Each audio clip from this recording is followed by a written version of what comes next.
Adakah Harimau Malaya bakal pupus daripada peta bola sepak Asia buat selama-lamanya? Sejak skandal pendaftaran haram pemain ini meletup, ramai yang sudah mula membayangkan nasib ngeri yang menimpa Timor Leste bakal dikenakan juga kepada Harimau Malaya. Bayangan penggantungan bertahun-tahun mula menghantui setiap peminat tegar Harimau Malaya. Namun, di sebalik kabus hitam yang menyelubungi FAM, muncul satu plot twist dari AFC. Adakah kita benar-benar selamat? Atau adakah ini hanyalah satu penangguhan kepada sebuah kehancuran yang lebih besar? Dalam pendedahan kali ini, kita akan membahagikan kebenaran ini kepada dua fasa kritikal. Pertama, kita akan bincangkan mengapa Datuk Seri Winsor Paul John memberikan pengkhabaran yang mengejutkan tentang masa depan Malaysia. Mengapa kelayakan Piala Asia 2031 masih terbuka buat kita, sedangkan pasukan lain diharamkan terus? Benarkah kita ada orang dalam paling berpengaruh di AFC? Kedua, mengapa situasi Malaysia dianggap langit dan bumi jika dibandingkan dengan kes Timor Leste? Kita akan rungkai istilah perundangan yang sangat licik antara hukuman retroaktif dan hukuman masa nyata.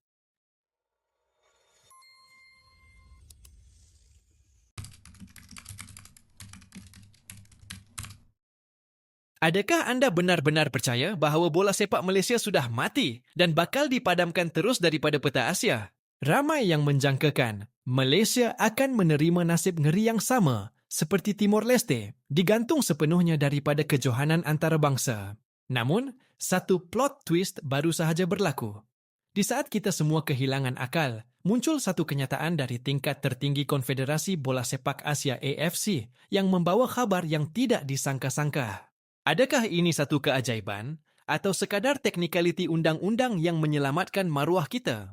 Di sebalik awan hitam yang menyelubungi pembatalan kemenangan menentang Nepal dan Vietnam, Setiausaha Agung AFC, Datuk Seri Winsor Paul John, telah memberikan satu pengkhabaran yang membawa sedikit sinar kelegaan. Beliau mengesahkan satu perkara yang sangat kritikal. Badan Induk Bola Sepak Asia itu tidak akan menggantung skuad negara daripada menyertai kelayakan Piala Asia 2031. Bagi para peminat yang bimbang Harimau Malaya akan diharamkan beraksi untuk tempoh yang lama, berita ini adalah satu talian hayat. Sebelum ini, timbul ketakutan bahawa Malaysia akan menerima nasib yang sama seperti Timor Leste pada tahun 2017 yang digantung terus daripada kelayakan Piala Asia 2023 akibat skandal pemalsuan dokumen 12 pemain kelahiran Brazil. Namun, Winsor menegaskan bahawa situasi Malaysia dan Timor Leste bagai langit dengan bumi. Persoalan besar bermain di fikiran peminat ialah mengapa Timor Leste digantung habis-habisan manakala FAM seolah-olah mendapat peluang kedua. Rahsianya terletak pada garis masa, timing, penemuan kesalahan tersebut. Menurut Winsor, kes Timor Leste hanya dikesan selepas kejohanan anjuran AFC tamat. Dalam dunia peraturan AFC, apabila perlawanan sudah habis, anda tidak boleh menghukum pasukan itu ke belakang dengan membatalkan mata perlawanan yang sudah selesai. Oleh itu, satu-satunya jalan untuk menghukum adalah dengan mengharamkan mereka menyertai edisi yang akan datang. Tetapi bagi kes Harimau Malaya, segalanya berbeza. Kesalahan ini dijumpai ketika pertandingan masih sedang berjalan. Oleh itu, jawatan kuasa tata tertib mempunyai kuasa untuk memberikan hukuman semasa, iaitu menukar kemenangan kepada kekalahan 3-0 tanpa perlu mengheret hukuman tersebut ke kejohanan edisi 2031. Kita dihukum sekarang supaya kita tidak mati selamanya di masa hadapan. Namun, Winsor memberikan peringatan keras. Jawatan kuasa tata tertib tidak boleh bertindak sesuka hati atau menjatuhkan hukuman mengikut emosi. Mereka mesti patuh sepenuhnya kepada kuasa yang diberikan di bawah Kod Tata Tertib dan Etika AFC. Keputusan hanya boleh dibuat dalam lingkungan kuasa yang diberikan, tidak lebih dan tidak kurang. Jika ia dianggap berlebihan, pihak terbabit boleh membuat rayuan, tegas beliau. Ini bermakna FAM masih mempunyai senjata terakhir. Setiap keputusan yang dibuat boleh dirayu, malah kes ini boleh dibawa sejauh Mahkamah Timbang Tara Sukan Kas di Switzerland. Kita mungkin hilang mata di meja perundingan AFC hari ini, tetapi peguam-peguam negara sedang memerhati dengan teliti setiap inci peraturan untuk mencari ruang kemenangan di Mahkamah Dunia. Kita kini berada di persimpangan jalan. Malaysia mungkin kehilangan tiket ke Piala Asia 2027, tetapi maruah untuk tahun 2031 masih utuh. Adakah FAM akan berdiam diri dengan denda dan kekalahan teknikal ini? Atau adakah mereka akan melancarkan serangan balas di KS? Apa yang pasti, pendedahan Datuk Seri Winsor Paul John ini telah mengubah naratif daripada kiamat bola sepak kepada pertempuran perundangan yang paling sengit dalam sejarah negara.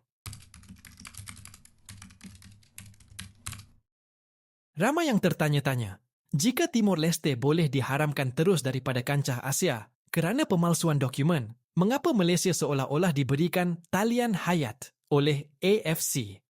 Adakah ini satu pilih kasih atau ada sesuatu yang tersirat di sebalik helaian kertas undang-undang di Zurich dan Kuala Lumpur? Hari ini, kita akan rungkai perbezaan paling ketara yang menentukan sama ada Harimau Malaya akan terus mengaum atau dikuburkan buat selama-lamanya. Datuk Seri Winsor Paul John, Setiausaha Agung AFC, akhirnya tampil memberikan pencerahan yang sangat teknikal namun mendebarkan. Beliau menjelaskan bahawa kes Timor Leste adalah satu dosa besar yang melibatkan 12 pemain tidak sah kelahiran Brazil. Namun, ada satu sebab utama mengapa mereka digantung terus daripada edisi akan datang. Kesalahan Timor Leste hanya dikesan selepas kejohanan tersebut berakhir sepenuhnya.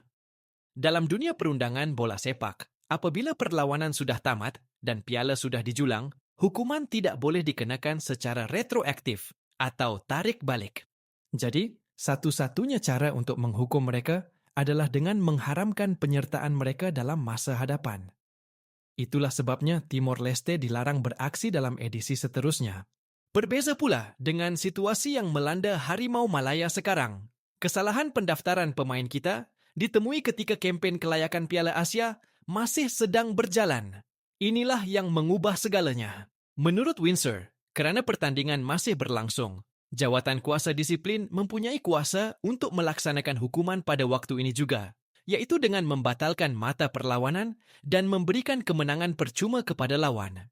Kita tidak perlu menunggu sehingga tahun 2031 untuk dihukum kerana api sedang marak di dalam padang sekarang. Ini adalah perbezaan konteks yang sangat kritikal antara kita dan pasukan lain. Namun, jangan sangka AFC akan membuat keputusan terburu-buru.